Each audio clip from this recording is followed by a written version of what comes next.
one night I was driving with Tony Schiavone. We were down in Georgia. I had left the WWF and I was with WCW, and we were coming back from somewhere in Georgia in the middle of the night. Something occurred in the Georgia skies that night when we were driving home late that we both turned to each other in the car and we both said, "What in the hell was that?" And it was a massive light form that occurred in the sky, and Tony and I, we weren't drunk or anything of that nature. We couldn't figure out what it was, and today I still don't know what it was, but I didn't have the means or the wherewithal at that time to at all be able to pursue or attempt to learn what it was. It's today a simple memory. As governor, he made money on the sun. Let's wait for your old man, you little bastard! As a foul-mouthed WWE referee, Ventura created the modern anti-establishment, anti-media, anti-career politician. Ventura's win was so shocking that Donald Trump came to Minnesota to see for himself. And the American dream lives on in Minnesota as we shock the world. After I won the election, I was contacted by the Central Intelligence Agency, and they asked if I would meet with 21 of them in the bowels of the Capitol, and I said, sure. They put me in a chair at the end of the room, and they were half-circled around me, and they wanted to know how I won the election. Their job is to gather intelligence, and apparently nobody saw me coming. And so they figured it was better to learn of it after the fact, and so they could be maybe prepared next time. Now, the part that got me a little is, what are they preparing for? Are they preparing for the fact that their intelligence gathering was that bad that they didn't see me coming? Or are they preparing for the fact now to be in position so that nothing like me can ever happen again? And I kind of think it's the latter. He's crazy. He's a conspiracy theorist. They marginalize you, is what they try to do. And they do that, and to do that to me is tougher for him because I'm an elected governor. He served the least amount of time. They wouldn't even let him do one term. That showed his greatness. I believe he had more enemies within our own government than all of the Russians and all them combined. He was more hated within our own government. I believe that today. What truly got me involved in questioning things was the murder of John F. Kennedy. I read many things that the public was unaware of and didn't know. If they'll lie to you or they'll deceive you about something as important as what that turned out to be, which was a coup d'etat, for lack of any better term for it, a change in our government, if they will lie over that, then what other things do they keep from the regular people? If Lee Harvey Oswald was who they told us he was, a little disgruntled lone nut who was angry at Kennedy and wanted notoriety, so he decided to kill the president, why would there be need to lock up anything? The National Archives is expected to release thousands of previously secret files on the 1963 assassination of President John F. Kennedy.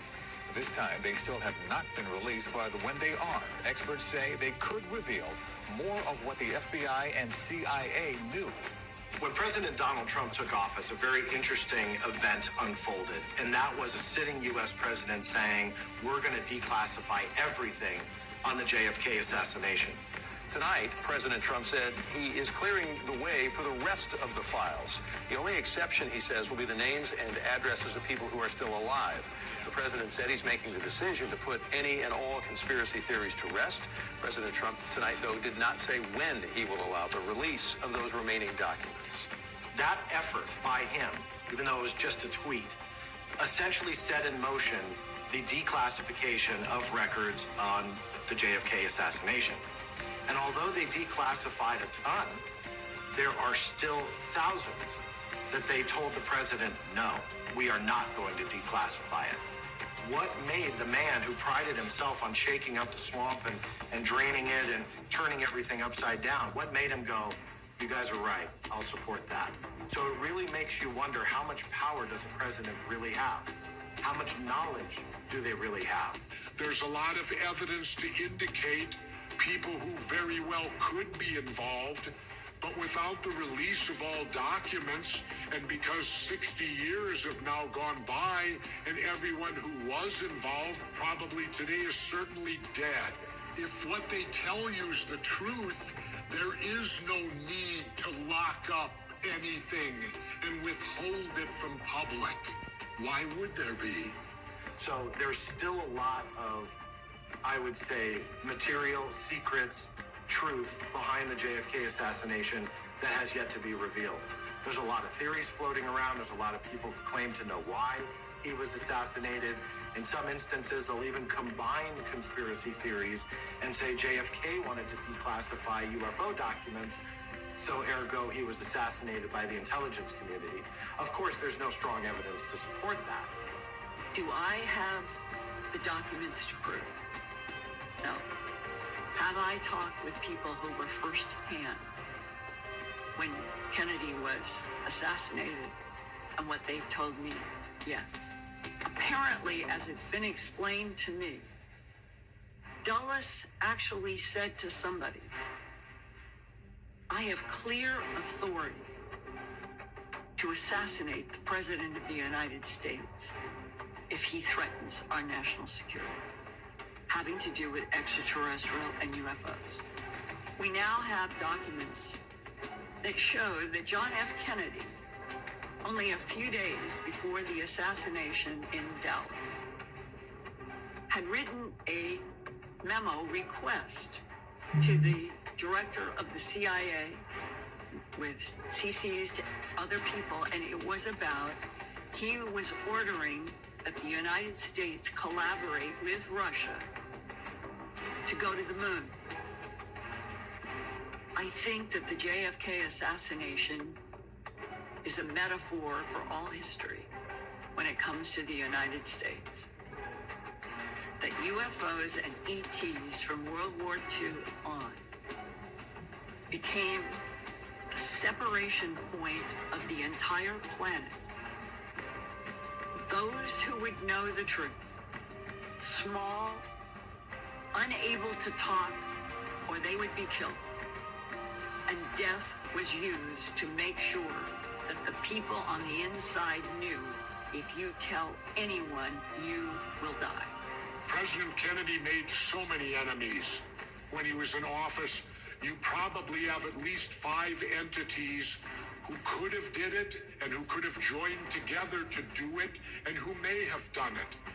We got St. John Hunt, the son of the infamous E. Howard Hunt of CIA Watergate fame, confessed to knowing about the JFK killing on his deathbed to his son on film. We aired that film. I thought there would be headlines across America the next day. E. Howard Hunt admits to involvement in the killing of JFK. Because this is a well-known man. I think it's essential to refocus on what this information consists of. What is important in the story is that we backtracked the chain of command. There wasn't one word in the mainstream media.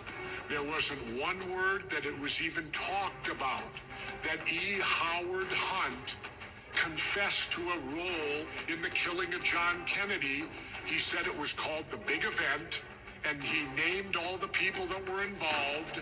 So if you choose to believe E. Howard Hunt, he will tell you who everybody was, and he finished it off with the initials LBJ. Internecine warfare. John F. Kennedy's administration clearly was being torn apart by all of these undercurrents of a black world When you look at the history of the intelligence community and the different agencies and what their mission statements are and what the scope of their work is, you realize that a lot of them were essentially doing many of the same things without the knowledge of the other.